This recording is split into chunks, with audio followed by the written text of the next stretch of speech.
Spinning Heart is a choral or polyphonic novel set in a village in Ireland in the aftermath of the economic recession. It's told as a series of monologues, so 21 characters, all of whom live in the village, describe the events of a summer in 2010. There's a murder and a child is abducted, but I see the book as primarily a love story between the two main characters, Bobby and Trina Mahan.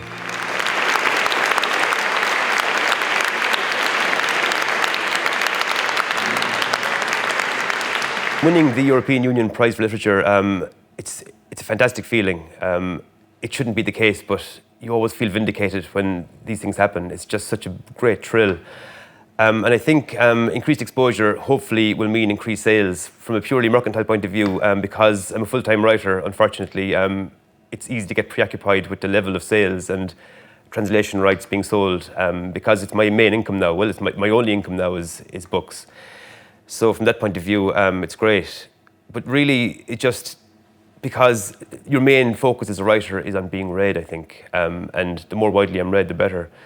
I didn't think it would be possible to translate The Spinning Heart, but I mean, these amazing translations have been done in Germany and France and Denmark and the Czech Republic, and I'm really happy with them. I don't speak those languages, but I've been told they're amazing, so it feels great.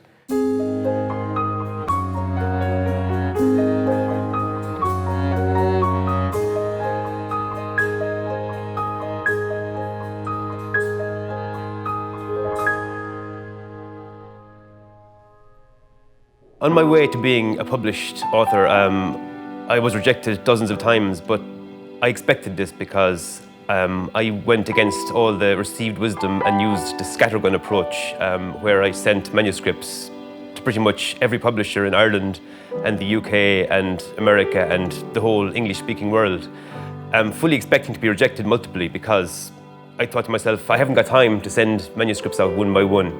So I sent them in batches of 5 or 6 over about 3 years. And the rejections were for both novels, actually, The Spinning Heart and The Thing About December. But it was fine because I expected it. The first few were kind of hard, but most rejections are pretty much out of hand. You kind of know they haven't really read it or they haven't engaged very much with it. They've taken a quick look and said, no, not for us. And it was fine. And, you know, it got to the stage where I thought, it's not going to happen. So, it just did in the end, and the very first publisher I ever wrote to, Anthony Farrell at the Lilliput Press in Dublin, actually is the publisher who first published my books.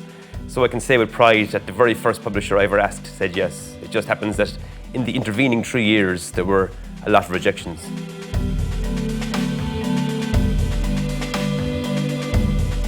Well, I'm really no expert on economics or politics, and I can only describe what I experienced myself.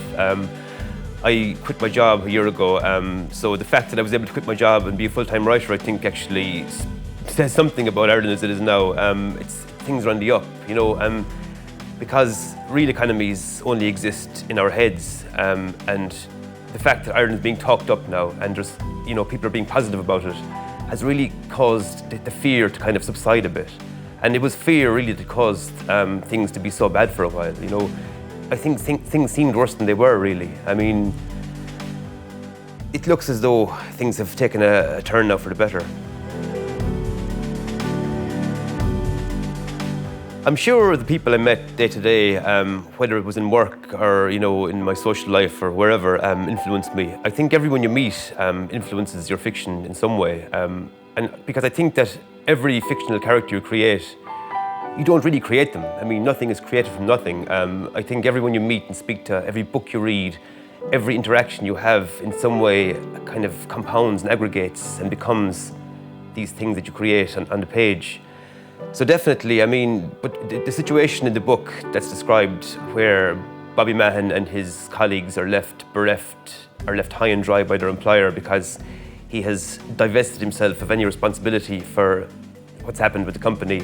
He's pretty much taken their pension and their PRSI and ran, basically, and left them with nothing. I encountered that years and years ago before I was ever a civil servant. I mean, that situation happened to a good friend of mine. You know, he presumed for years that he was paying his pension to the scheme and he was paying his PRSI, his social insurance, but he wasn't.